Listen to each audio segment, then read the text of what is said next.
Consider yourself under my protection. Big man in a suit of armor. Take that off. What are you? Let's put a smile on that face. I'm touching myself tonight. How can a woman possibly fight this? There are two things I want to do. I want an American cheeseburger.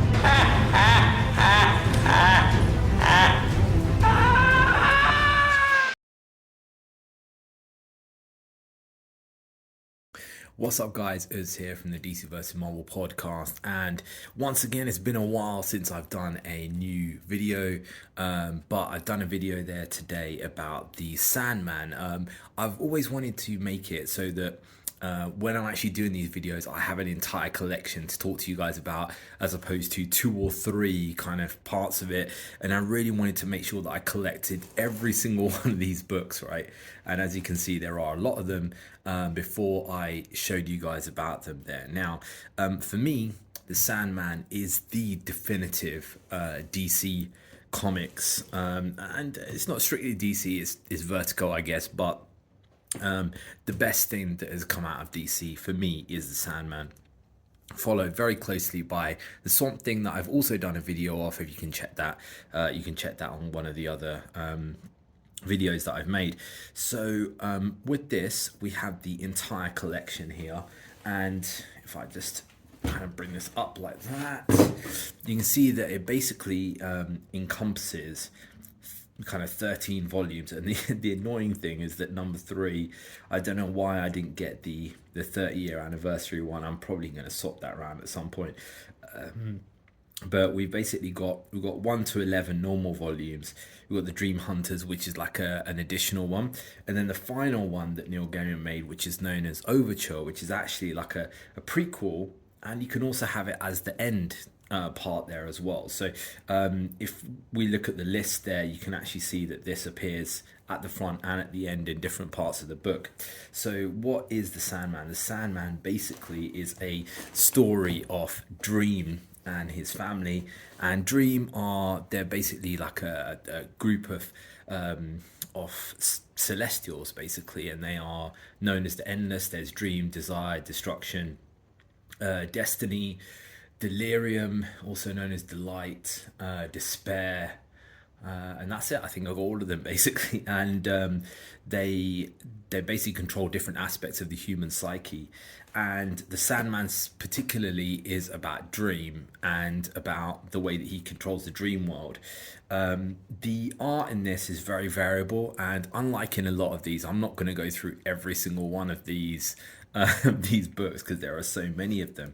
But if you guys have seen the audio books there on Audible, and also the program that is on Netflix, the program that is on Netflix kind of really covers like the first book and part of the second book there as well, generally very closely.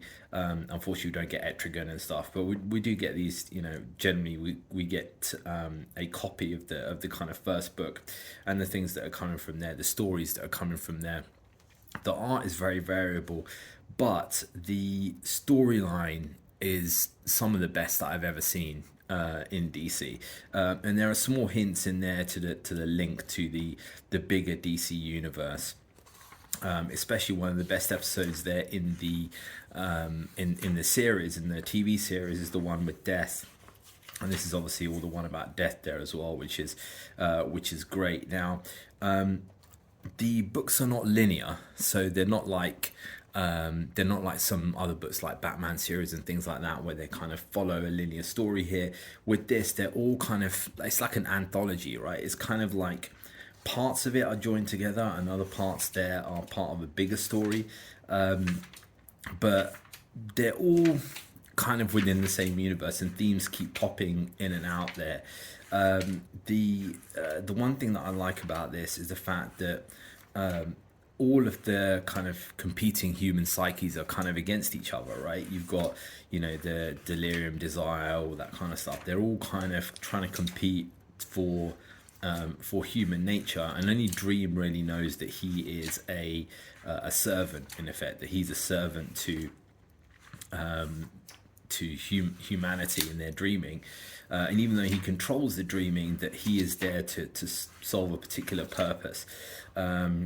This part of the book there is in the film, in the series there as well, where you've got Hobgoblin, and he's basically going through time and stuff. One of the best parts of the actual of the book, and also the series there as well, which I really enjoyed. And obviously all of the story about the story about serial killers and all that kind of stuff there as well is all in here. And if you want to kind of get some more background to the first two books and basically to the series, then yeah, just basically pick up these two first and then have a look through those. As we go further along, obviously this stuff has not been in the series there yet, but one of the things that I really liked is in fact, this Calliope one is one of the things that I didn't initially enjoy when I read the Sandman was the fact that sometimes it's a bit difficult to follow. But if you listen to the audiobooks, right, and I read these books first, the Sandman books first, and then listened to the audiobooks and then came back, it kind of brings this all to life. And for me, it brings it all to life in a much, much better way than the series does. So I would suggest to kind of read these and then go back to the audiobooks and listen to those there as well. The artwork, like I said, it's not the greatest artwork in the world.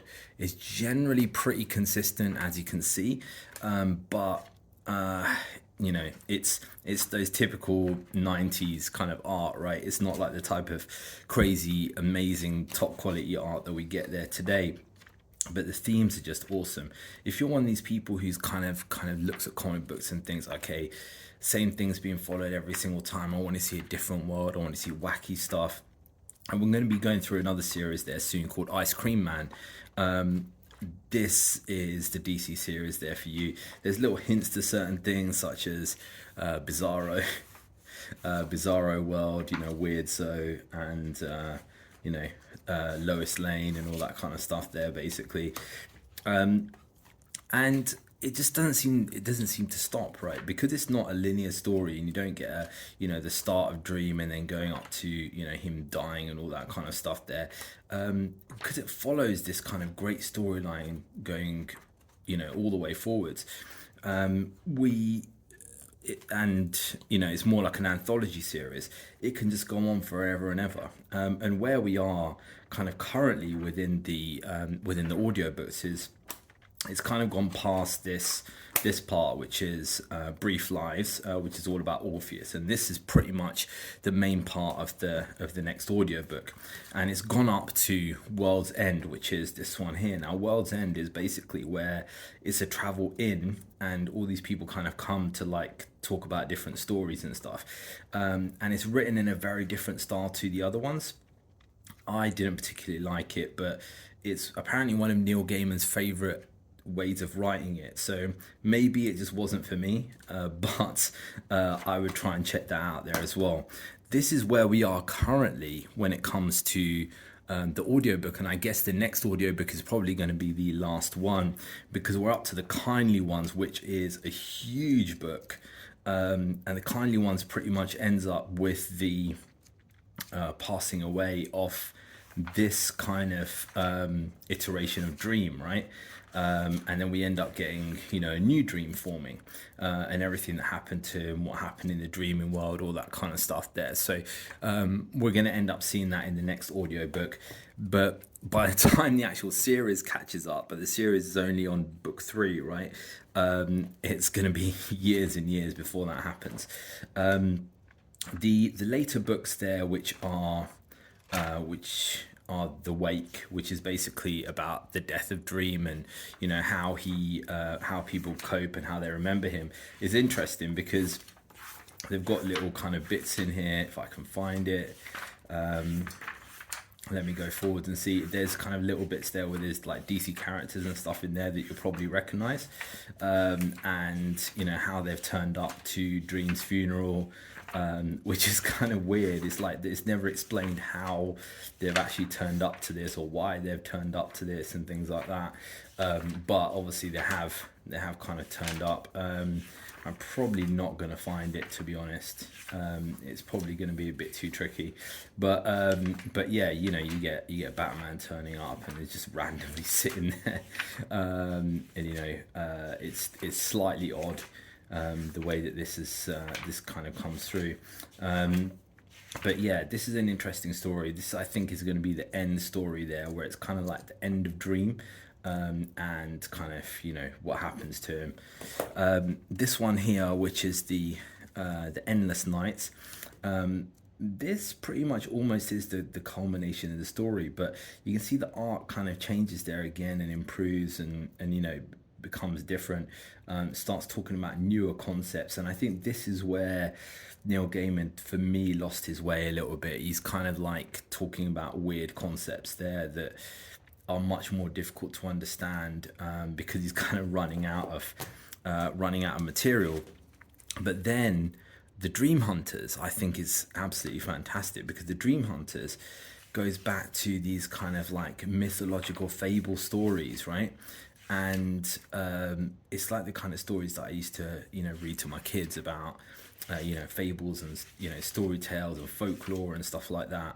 And he's really kind of joined it with Dream and stuff, and it's just, I think it's pretty fantastic. It's just a singular story about you know, a monk and a fox spirit, basically, and yeah, it's great. Overall, do I recommend this? Yes, wholeheartedly, mate. Go and check these out. Definitely, you can get this all in one kind of set. Ideally, I would have got this in a hardcover, but if you can't, try and pick up at least the first one or two, and let me know what you guys think about that as well. Let's put that on the shelf, and I'll show you guys what that looks like with the rest of the collection. And here we have that on the shelf here at the end. You can see we've got all of the volumes on there. Like I said, I wish number 3, man, I just changed over. I think I might change that over to the 30th anniversary one. And yeah, basically goes on with my other trade paperbacks.